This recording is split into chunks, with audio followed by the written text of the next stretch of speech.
Hello student, welcome in my YouTube channel Vidyabhyas class 12। आज हम integration का जो एक और प्रकार होता है, इंटीग्रेशन आपने पढ़े थे वो दो प्रकार के होते हैं, अनिश्चित समाकलन और निश्चित समाकलन।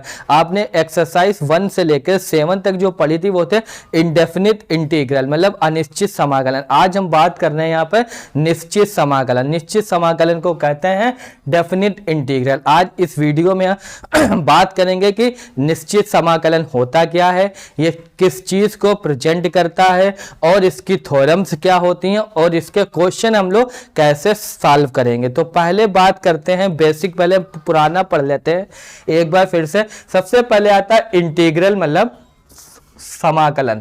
इंटीग्रल आपने देखा है दो प्रकार के हमने बता रखे हैं, इंडेफिनिट मतलब अनिश्चित समाकलन और डेफिनिट निश्चित समाकलन। हम लोग अनिश्चित समाकलन है वो उसको पूरा लास्ट जो एक्सरसाइजें हैं 1 to लेकर 7 तक सभी वीडियोस में हम लोग देख चुके हैं। अब बात करेंगे आज से हम यहाँ पे निश्चित समाकलन की। तो जो अनिश्चित समाकलन होता है उसको हम लोग लिखते थे कुछ इस तरह, इंटीग्रेशन ऑफ fx dx। ये हमारा कहलाता था इस प्रकार का इंटीग्रेशन अनिश्चित समाकलन, क्योंकि यहाँ पर जो इंटीग्रेशन है उसमें ना यहाँ पर हमें दी गई है कोई लिमिट और ना ऊपर हमें कोई दी गई है लिमिट, इसलिए ये क्या कहलाता था, अनिश्चित समाकलन। लेकिन अब हमको यहां पर पढ़ना क्या है, निश्चित समाकलन। निश्चित समाकलन जो होगा वो कुछ इस तरह से होगा, a to b integration of fx dx। ये इस तरह का होगा। दोनों में फर्क क्या होगा निश्चित अनिश्चित में, कि अनिश्चित वाले में हमें लोअर लिमिट और अपर लिमिट नहीं दी होगी, जो हमारा निश्चित समाकलन होगा उसमें हमें लोअर लिमिट और अपर लिमिट दोनों लिमिट दी होंगी, तो वो क्या कहलाएगा, निश्चित समाकलन। अब देखो जो अनिश्चित समाकलन होता था मतलब इंडेफिनिट इंटीग्रल, वो प्रदर्शित करता था वक्रों के परिवार को, मतलब रिप्रेजेंट फैमिली ऑफ कर्व, ये भी आपको पता होगा।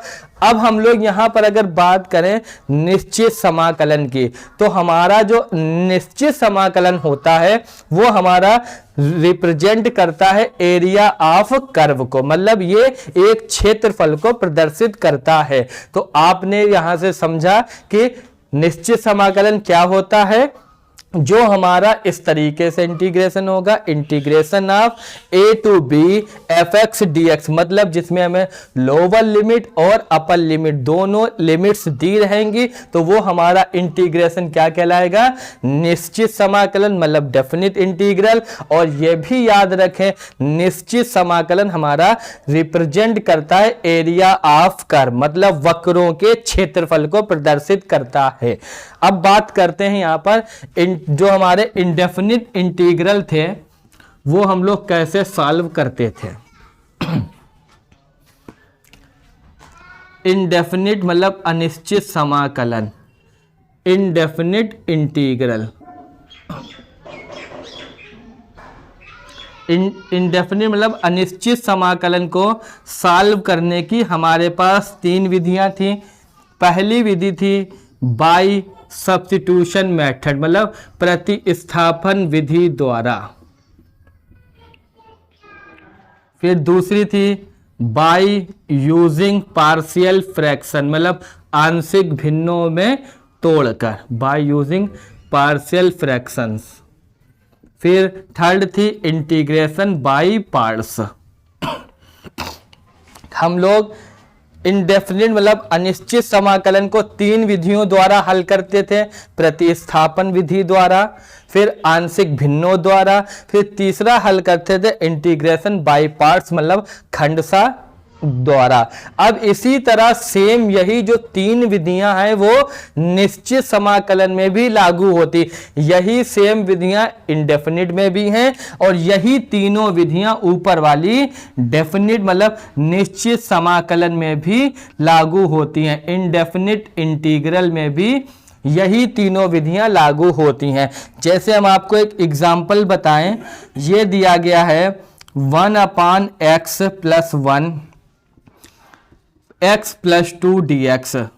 ये हमारा क्वेश्चन है अनिश्चित और इसमें अगर हम लोग इंटीग्रेशन में यहाँ पर लगा दें एक लिमिट, इंटीग्रेशन ऑफ 1 से 3 1/x+1 x+2 dx, तो ये हमारा हो जाएगा निश्चित समाकलन। जो विधि इसको हल करने की है वही विधि इसको हल करने की है, केवल लास्ट में जाके थोड़ा सा क्वेश्चन बदल जाएगा कि हम लोग वहां पर पहले अपर लिमिट रखेंगे और फिर माइनस लिमिट रखेंगे। मतलब ये क्वेश्चन हमारा आंशिक भिन्न द्वारा हल होगा, ये वाला क्वेश्चन भी हमारा आंशिक भिन्न द्वारा ही हल होगा, बाद में जाके हमें वैल्यू पुट करनी पड़ेगी।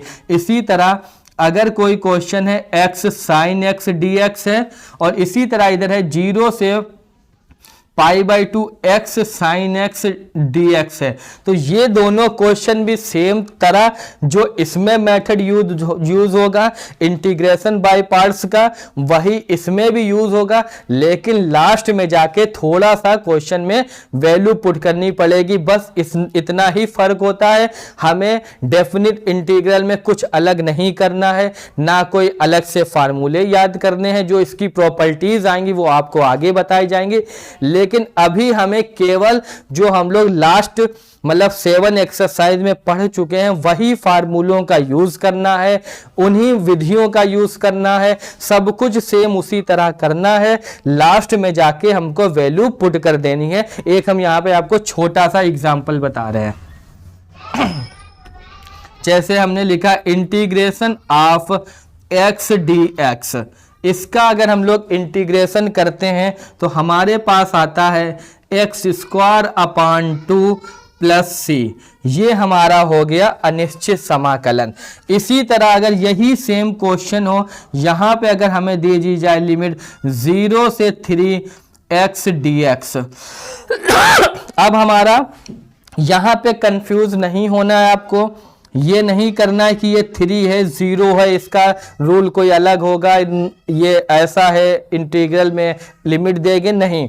आपको इन दोनों वैल्यूज को भूल जाना है, इसको भूल जाइए। आप केवल इंटीग्रेशन करिए x का, और फार्मूला कौन सा यूज करिए जो आपने पीछे पढ़ रखे इंडेफिनिट वाले।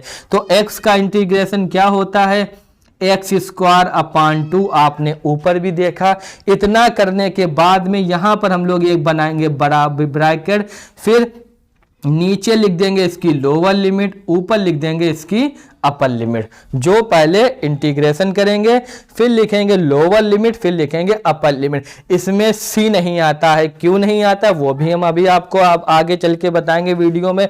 इतना करने के बाद में यहां पर पहले x के स्थान पर रखेंगे अपर लिमिट, तो हो जाएगा ये 3² फिर यहां पर रखेंगे माइनस करके लोअर लिमिट 0² पहले upper limit minus lower limit, 3² 9/2 - 0, answer आ गया 9/2।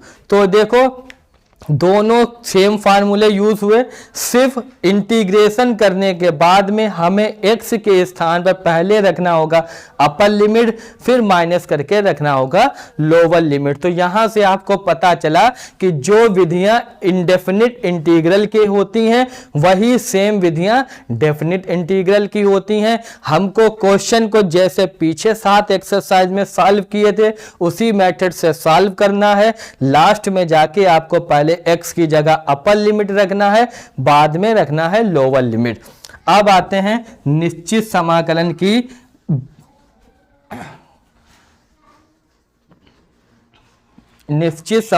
की जो परिभाषा होती है वो क्या होती है। देखो निश्चित समाकलन की परिभाषा होती है जब किसी फलन का समाकलन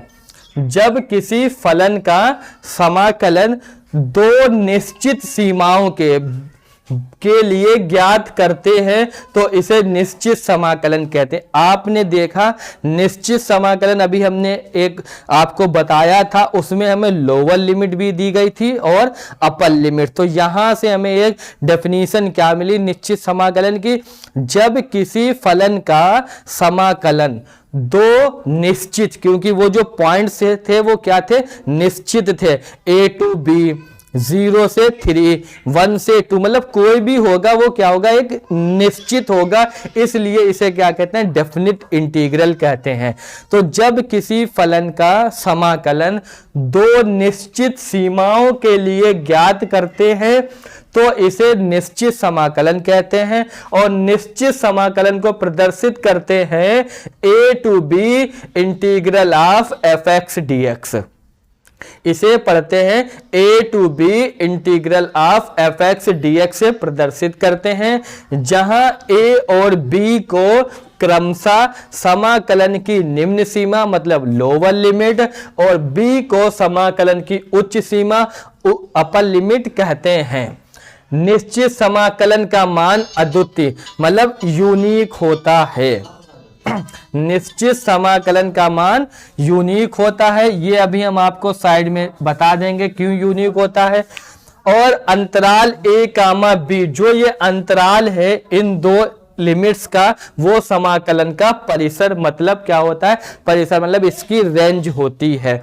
अब आपको यहां पर देखो निश्चित समाकलन की परिभाषा देखो, यदि इंटीग्रेशन ऑफ fx dx बराबर कैपिटल fx प्लस c है, यदि अनिश्चित समाकलन स्मॉल fx का कैपिटल fx है, तब इसी स्मॉल fx का निश्चित समाकलन हमारा हो जाएगा कैपिटल fx, सेम वही अभी आपको एक एग्जांपल बताया था, बस बड़ा ब्रैकेट करके हम लोग यहाँ लिमिट कर देंगे। ये हो जाएगा, पहले अपर लिमिट रखेंगे माइनस लोअर लिमिट। ये हमारी होती है निश्चित समाकलन की परिभाषा। एक बार फिर से आप लोग समझे, जब समाकलन का मान या किसी फलन का समाकलन दो निश्चित बिंदुओं के बीच ज्ञात करते हैं तो उसे निश्चित समाकलन कहते हैं। ऊपर वाले को उच्च सीमा, नीचे वाले को निम्न सीमा कहते हैं। और ये जो a और b जो होते हैं, इसका जो अंतराल बनता है वो हमारा समाकलन का परिसर कहलाता है। और ये जो निश्चित समाकलन होता है वो हमारा अद्वितीय होता है। अद्वितीय क्यों होता है वो आप इस तरीके से आप देखें। और उसके अलावा यहाँ पर भी है कि निश्चित समाकलन का मान समाकलन अचर पर निर्भर नहीं करता। आपको ये पॉइंट भी ध्यान रखना है कि निश्चित समाकलन का मान समाकलन अचर पर निर्भर नहीं करता। क्यों नहीं करता आप देखें, a to b fx dx is equal to, हमने माना इसका इंटीग्रेशन है fx प्लस सी, क्योंकि अभी तक हमने माना भी c आ रहा है, ठीक है।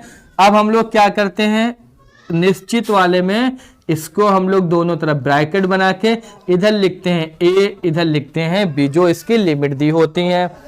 पहले हम लोग लिखते हैं अपर लिमिट, x की जगह तो हो जाएगा fb प्लस सी, ब्रैकेट बंद कर दिया। फिर होता है minus lower limit fa plus c, bracket बंद हो गया। ये हो गया fb प्लस सी माइनस का fa minus c plus c cancel हो गया, हमें मिला fb माइनस fa। तो यहां से हमें दो चीजें पता चली कि निश्चित समाकलन का मान सॉरी, यहां से हमें दो चीजें पता चली कि निश्चित समाकलन का मान यूनिक मतलब अद्वितीय होता है। कैसे होता है, क्योंकि निश्चित समाकलन में कोई भी अचर नहीं आता है। अगर आप यहाँ पे जैसे 2 है, किसी भी फलन का 2 पर मान ज्ञात करेंगे तो हमेशा कोई एक ही नंबर आएगा। जैसे for example fx is equal to 2x plus 1 है, इसका अगर मान 2 पर ज्ञात करेंगे तो हमेशा 5 आएगा। तो ये भी एक कैसा मान आएगा, डेफिनेट। ये भी एक कैसा मान आएगा, डेफिनेट। दोनों को माइनस करेंगे तो केवल एक ही आंसर आएगा, इसलिए इसका मान अद्वितीय होता है। यहां पर क्या होता है यहां पर अगर हम लोग जैसे जैसे c के मान बदलेंगे तो हमारा मान अलग अलग मिलता रहेगा। c का मान 1 रखेंगे, आंसर अलग हो गया, तो क्या हो जाएगा fx प्लस 1। 2 रखेंगे तो fx प्लस 2, 3 रखेंगे तो fx प्लस 3, इसी तरह माइनस के रख लें। तो अनिश्चित समाकलन का मान अद्वितीय नहीं होता है, लेकिन निश्चित समाकलन का मान अद्वितीय मतलब यूनिक होता है। यह चीज हो गई, आपको कंफर्म हो गई। अब आता है निश्चित समाकलन का मान समाकलन अचर पर भी निर्भर नहीं करता है। वो भी आपने यहां से देखी, क्योंकि दोनों में अचर आएगा, माइनस प्लस होंगे तो कट जाएंगे। यहां पर देखो कोई अचर आ रहा है, यहां पर कोई अचर नहीं आ रहा, तो इसलिए हमें यहां से यह भी पता चला कि निश्चित समाकलन का मान समाकलन अचर पर निर्भर नहीं करता है। तो ये हो गई थी समाकलन की परिभाषा, और यहां पे हमने आपको बता दिया कि उसका मान अद्वितीय होता है और समाकलन अचर पर निर्भर नहीं करता है। तो आप ये भी आप उतार लेना साइड में इसके बाद में। अब उसके बाद आता है इसका ज्यामितीय निरूपण।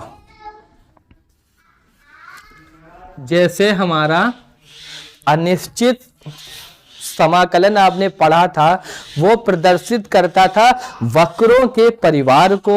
इसी तरह आपको मैंने स्टार्टिंग में इस वीडियो के बताया था कि निश्चित समाकलन जो है वो हमारा प्रदर्शित करता है एरिया ऑफ कर्व, मतलब वक्रों के परिवार को। कैसे करता है यहां पर आपने लिखा है, इसे पहले पढ़ ले, फिर हम आपको इधर साइड में समझाते हैं। निश्चित समाकलन a to b fx dx ये हमारे पास है, ठीक है। ये क्या प्रदर्शित करता है, वक्र y इजिकल टू fx, मतलब ये x अक्ष, क्योंकि यहां पर है dx तो आएगा x अक्ष, अगर यहां पे होता dy तो यहां पर आता y अक्ष। x इजिकल टू a और x इजिकल टू b से घिरे क्षेत्र के क्षेत्रफल को प्रदर्शित करता है। मतलब इस समाकलन का मतलब क्या हुआ, इसका मतलब ये हुआ, यहां पे आप देखें, integration of a to b fx dx, इसका मतलब ये हुआ कि फलन fx x अक्ष, मतलब यहां पर क्या है dx, तो x अक्ष A से लेके B तक जितना भी क्षेत्रफल घिरेगा उस क्षेत्र को ये रिप्रेजेंट करता है, मतलब प्रदर्शित करता है। एग्जाम्पल आप ऐसे देखें, ये है आपके पास, ये हमने माना कोई फलन है y बराबर fx का, ये कोई ग्राफ मतलब आलेख है, ठीक है। ये y अक्ष होता है, ये x अक्ष होता है, ये मूल बिंदु। यहां पर हमने माना है x इजिकल टू a है, यहां पर हमने माना x इजिकल टू b है। अब हमें अगर दिया है a से b fx dx, तो ये हमारा देखो ये फलन हो गया y बराबर fx, x अक्ष ये हो गया, x इजिकल टू a ये हो गया, x इजिकल टू b ये हो गया। तो इन चारों से हमें कितना क्षेत्रफल मिल रहा है, ये वाला क्षेत्रफल मिल रहा है। तो ये वाला क्षेत्रफल जो है वो इस समाकलन को प्रदर्शित करता है, मतलब जो इस समाकलन की वैल्यू आएगी यहां पर, वही इस क्षेत्रफल की भी वैल्यू आती है। मतलब इस एरिया का जो मान होगा, क्षेत्रफल का मान होगा, वही इस समाकलन का भी मान होगा। यहां पर आप लोग देखें, इसको हम लोग लिखते थे FB माइनस FA से, ऐसे तो होता है। ये क्यों होता है, हम लोग क्षेत्रफल हमेशा ज्ञात करते हैं। आपने क्लास 10th में पढ़ा होगा एरिया ऑफ शेडेड रीजन, मतलब छायांकित भाग का क्षेत्रफल। जैसे आपने क्वेश्चन पढ़ा था, ये त्रिभुज है, उसके अंदर वृत्त है, तुम्हें इसका क्षेत्रफल बताना है। कैसे बताते थे, तो हम लोग पहले त्रिभुज का ज्ञात करते थे और वृत्त का क्षेत्रफल माइनस कर देते थे, तो हमारा ये क्षेत्रफल आ जाता था। सेम इसी तरह इसमें भी पहले हम लोग मान ज्ञात करेंगे, क्षेत्रफल यहां से ज्ञात होगा, ओरिजिन से मतलब मूल बिंदु से पहले ज्ञात करेंगे, यहां से लेके x इजिकल टू b तक, तो यहां b वैल्यू रखी जाएगी, तो क्या हो जाएगा FB हो जाएगा। तो पहला यहां से लेके यहां तक क्षेत्रफल हो गया FB, फिर ज्ञात करेंगे एफ ए, यहां से लेके यहां तक ये। फिर हम लोग पूरे से जब इतना माइनस करेंगे तभी तो ये वाला क्षेत्रफल आएगा, इसलिए हम लोग निश्चित समाकलन को ऐसे लिखते हैं F B minus F A से। ठीक है, यहां से पहले यहां तक क्षेत्रफल हमने करा ज्ञात, फिर यहां से यहां तक क्षेत्रफल ज्ञात करा, इसको माइनस करेंगे को हमारे पास ये बचेगा। अगर हम इसका नाम दे दें P, इसका Q, इसका R, इसका नाम दे दें S, तो यहां से हमें पता चला कि definite integral a to b F x D X किसको प्रदर्शित करता है? P Q R S से घिरे क्षेत्र का क्षेत्रफल। मतलब इस समाकलन का मान क्या होगा?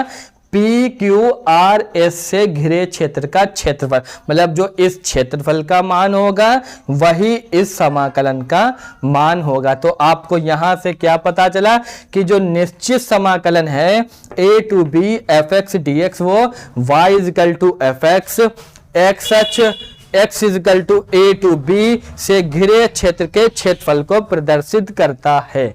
अब आती है fundamental theorem of calculus integral. Integral calculus मतलब समाकलन गणित की आधारभूत प्रमेय। समाकलन गणित की आधारभूत प्रमेय, ये प्रमेय केवल दो होती हैं। पहली प्रमेय है हमारे पास थ्योरम नंबर 1, माना फलन एफ एक्स बंद अंतराल a कामा b में संतत है। संतत मतलब कि फलन का इस अंतराल में जो वक्र बना है वो कहीं पर भी टूटा हुआ नहीं है। और ax क्षेत्रफल फलन है। जो ax है वो क्या है? एक क्षेत्रफल फलन है। तब प्रत्येक x belongs to a comma b, तो जितने भी मतलब कोई भी नंबर हो, यहाँ हमने x लिया है, कोई भी x अगर इन दोनों बीच के अंदर बिलोंग्स कर रहा है उसके लिए होता है a डैश x बराबर एफ एक्स। इसका मतलब क्या हुआ? आपने अभी पढ़ा था a to b F x D X, ये किसको प्रदर्शित करता है? ये प्रदर्शित करता है क्षेत्रफल को। ठीक है, किसको प्रदर्शित करता है? आपने अभी पढ़ा था ऊपर वाले में कि ये प्रदर्शित करता है घिरे क्षेत्र के क्षेत्रफल को, करता है प्रदर्शित। तो ये हो गया हमारा क्षेत्रफल। इस थ्योरम में हमारी क्षेत्रफल को माना गया है ax। क्षेत्रफल को क्या माना गया है? ax माना गया है, क्योंकि यहाँ पे लिखा है ax क्षेत्रफल फलन है, तो ये हमारा क्षेत्रफल हो गया। अब उसके बाद दोनों ओर अवकलज कर दो। दोनों ओर x के सापेक्ष अवकलज करने पर, अब हम लोग दोनों ओर x के सापेक्ष अवकलज करेंगे। जब अवकलज करेंगे तो ये इधर से इंटीग्रेशन हट जाएगा, केवल बचेगा एफ एक्स और उधर आ जाएगा ए एक्स का अवकलज ए डैश एक्स। यही हमारी फर्स्ट थ्योरम होती है कि a dash x is equal to f x होता है। ये हमारी फर्स्ट थ्योरम होती है फंडामेंटल ऑफ कैलकुलस इंटीग्रल की। क्या होती है कि एफ एक्स अगर बंद अंतराल में संतत फलन है और ए एक्स क्षेत्रफल फलन है, तब प्रत्येक एक्स जो इसके अंदर बिलोंग्स कर रहा है उसके लिए ए डैश एक्स बराबर एफ एक्स वो इस तरह से होता है। ठीक है, अब यहां पे देखो, आपने सोचा होगा ये कैसे हो गया। देखिए आप, जिस तरह जैसे हमने यहां पे लिखा integration of cos X is equal to क्या होता है? Sine X. आपको पता है integration of cos X is equal to sine X होता है। दोनों और अब अगर हम लोग अवकलज कर दें, अवकलज करेंगे तो इधर इंटीग्रेशन और dx हट जाएगा, केवल बचेगा cos x और उधर हो जाएगा हमारा sin x का अवकलज। और sin x का अवकलज क्या होता है? cos x होता है कि नहीं, आपको पता होगा। देखिए वही सेम चीज आई, जैसे इसमें हमने अवकलज किया तो dx कैंसिल हो गया, बचा केवल fx, इधर a डैश x बचा। इसी तरह अगर cos x का इंटीग्रेशन sin x है तो दोनों तरफ जब अवकलज करेंगे तो cos x का हो जाएगा sin dx का अवकलज, sin x का अवकलज। ये हो गया फर्स्ट थ्योरम। अब आती है इसकी सेकंड थ्योरम। सेकंड थ्योरम आप लोग पढ़ चुके हैं, मतलब आपको हम बता चुके हैं क्या है। माना फलन fx बंद अंतराल a कामा b में संतत है, मतलब इस अंतराल में इस फलन का वक्र टूटा हुआ नहीं है और fx का प्रति अवकलज या समाकलन कैपिटल fx है, मतलब स्मॉल fx का प्रति अवकलज क्या है, कैपिटल fx है। ये इतना है, तब ये थ्योरम हमारी होती है कि a to b fx dx is equal to fx a to b is equal to F B minus F A. ये हमारी इसी थ्योरम पर हमारे अब आगे एक्सरसाइज के क्वेश्चन आने वाले हैं। तो ये दो थ्योरम आपको याद रखनी है। इसका जो ज्यामिति होता है कि ये किसको प्रदर्शित करता है वो याद रखना, और निश्चित समाकलन क्या होता है, इसका मान अद्वितीय होता है, यह समाकलन अचर पर निर्भर नहीं करता है। इन सारी बातों को आपको ध्यान रखना है। अब आपको हम यहाँ पर बताने जा रहे हैं, जैसे ये आपके पास है integration of F x D x, ठीक है, और ए टू बी। जब हमें समाकलन में लिमिट दी होंगी तो वो क्या कहलाएगा, निश्चित समाकलन। ये हमारा होता है, कहलाता है लोअर लिमिट। ये क्या कहलाता है, लोअर लिमिट, मतलब निम्न सीमा। बी को कहते हैं अपर लिमिट, मतलब उच्च सीमा। ये जो चिन्ह है उसको कहते हैं साइन ऑफ इंटीग्रेशन, मतलब समाकलन का चिन्ह कहलाता है। ये जो एफ एक्स है वो इंटीग्रैंड कहलाता है, मतलब समाकल कहलाता है। और ये जो डी एक्स है इसका मतलब होता है integrate with respect to x. ये हमारा निश्चित समाकलन का मतलब, ये पूरा आपको पता होगा कि ये lower limit, upper limit, sign of integration, integrand और integrate with respect to x, ये इसका मतलब होता है। अब आपको हम दो एग्जाम्पल बताने जा रहे हैं कि इन क्वेश्चनों को कैसे सॉल्व करते हैं। पहला यहां पर क्वेश्चन है इंटीग्रेशन ऑफ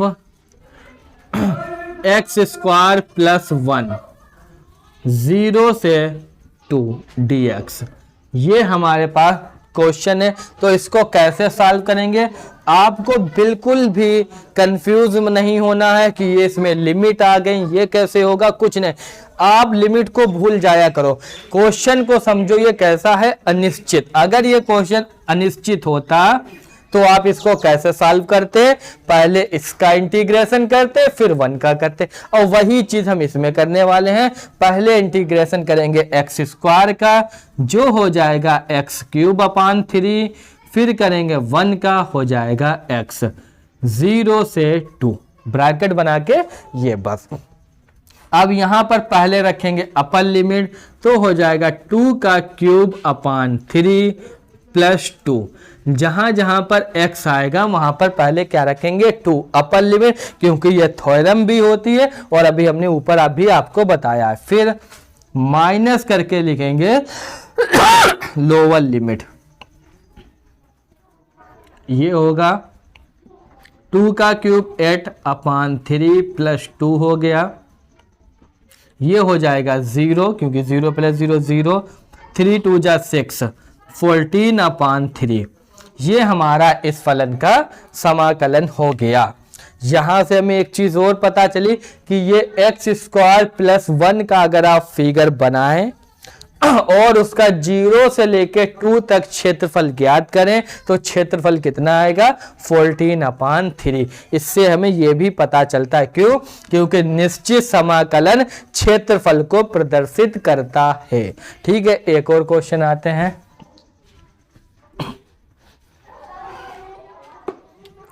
अगला क्वेश्चन है 1 2 3 1/x dx। यहां पर देखो 1/x है, 1/x का इंटीग्रेशन होता है log x, यहाँ लिखा log x, फिर हमने ब्रैकेट बनाया, फिर यहाँ लिखा 1, यहाँ पर 3। पहले लिखेंगे 3, फिर लिखेंगे माइनस का 1, log 1 की वैल्यू होती है 0, log 3 माइनस log 1 की वैल्यू 0, ये बचेगा ओनली log 3। ये हमारा इस फलन का निश्चित समाकलन हो गया।